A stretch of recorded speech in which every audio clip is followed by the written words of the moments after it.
तो चलिए आज बात करते हैं एक मॉडर्न शहर में रहने वाले जोड़े की, जिनकी सबसे बड़ी परीक्षा होती है एक गांव में, परंपरा के ठीक सामने। ये सिर्फ उनकी कहानी नहीं है, ये दो अलग अलग दुनियाओं के टकराने और फिर एक हो जाने की कहानी है। कहानी की शुरुआत अंजना के इस एक वाक्य से होती है। जरा सोचिए, ये एक लाइन ही इस कहानी के पूरे इमोशनल टेंशन और कॉन्फ्लिक्ट को हमारे सामने रख देती है। आखिर ऐसा क्या हुआ होगा कि उन्हें अपना ही फैसला गलत लगने लगा? तो मिलिए अंजना और देवेश से, एक मॉडर्न शहर में रहने वाला जोड़ा। इनकी कहानी में एक बड़ा मोड़ तब आता है जब वो देवेश के पारंपरिक नॉर्थ इंडियन गांव पहुंचते हैं। देखिए, उनकी दुनियाओं में जमीन आसमान का फर्क है। एक तरफ है कॉर्पोरेट डेडलाइंस, बराबरी का रिश्ता और शहरी आज़ादी, तो दूसरी तरफ खेती बाड़ी, पूरा समुदाय एक परिवार की तरह और पारंपरिक भूमिकाएं जिनकी जड़ें बहुत गहरी हैं। यही वो टकराव है जो पूरी कहानी को आगे बढ़ाता है। और इस टकराव की जो पहली चिंगारी है ना, वो भड़कती है एक पारंपरिक रस्म के दौरान।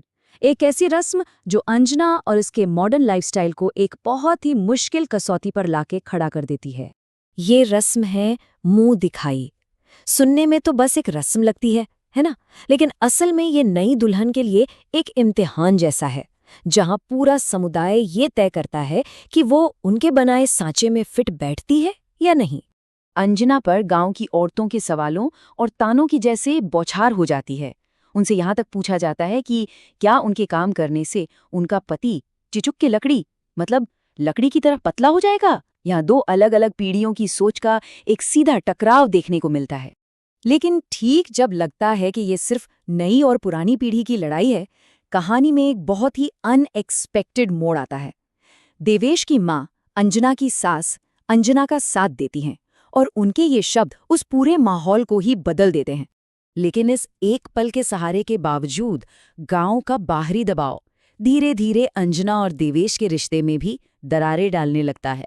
मुंह दिखाई की रस्म के बाद अंजना एकदम अकेला और निराश महसूस करती है।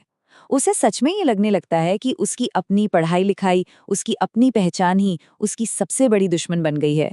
देवेश इस दूरी को कम करने की कोशिश करता है। वो अंजना को उन औरतों के बर्ताव के पीछे का कल्चरल कॉन्टेक्स्ट समझाता है। वो कहता है कि ये उनकी कोई बुरी नीयत नहीं है, बल्कि ये उस दुनिया का आईना है जिसे उन्होंने जिया है। और फिर कहानी एक ऐसा मोड़ लेती है जिसकी किसी ने भी उम्मीद नहीं की थी। एक ऐसा संकट आता है जो पूरे गांव को अंजना की दुनिया का सामना करने पर मजबूर कर देता है, लेकिन इस बार अंजना की अपनी शर्तों पर। अचानक से अंजना के प्रोफेशनल करियर का बहुत कुछ दांव पर लग जाता है।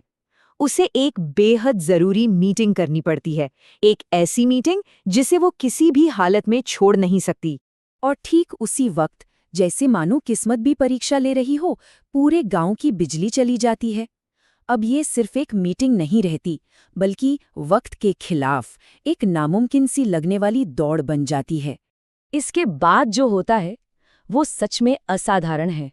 पूरा का पूरा गांव एक ऐसी मॉडर्न समस्या को सुलझाने के लिए एक हो जाता है जिसे वो शायद पूरी तरह से समझते भी नहीं। जनरेटर ढूंढने से लेकर बैटरी लाने तक हर कोई मदद के लिए दौड़ पड़ता है। 70 लोग सिर्फ एक वीडियो कॉल के लिए। ये नंबर दिखाता है कि पूरा समुदाय किस तरह से एक साथ आया था। ये अब सिर्फ अंजना की मीटिंग नहीं थी, ये तो पूरे गांव की आन बान शान का सवाल बन गया था। उस एक साझा संकट ने, उस एक रात ने कुछ नया बना दिया। इसने सोच में एक बहुत ही गहरा बदलाव ला दिया और एक ऐसे मिले जुले परिवार को जन्म दिया जिसकी नींव अब बिल्कुल नई थी। वो सफल मीटिंग अंजना का दर्जा ही बदल देती है। अब वो कोई बाहरी इंसान नहीं, बल्कि गांव के लिए गर्व का कारण बन जाती है। अब वो सिर्फ देवेश की पत्नी नहीं, बल्कि अंग्रेजों से बात करने वाली बहू है। ससुर का ये कदम एक बहुत बड़े बदलाव का प्रतीक है।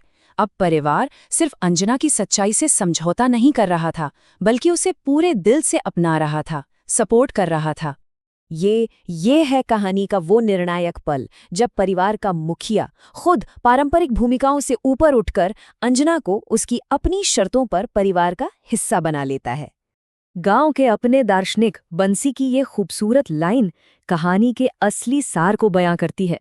एकता और परिवार को एक नई परिभाषा देना। आखिर में ये कहानी हमें एक बहुत ही जरूरी सवाल के साथ छोड़ जाती है।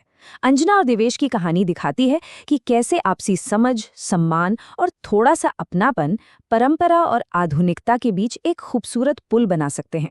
ये हमें सोचने पर मजबूर करता है कि हम अपनी अपनी जिंदगी में ये रेखा कहाँ खींचते हैं।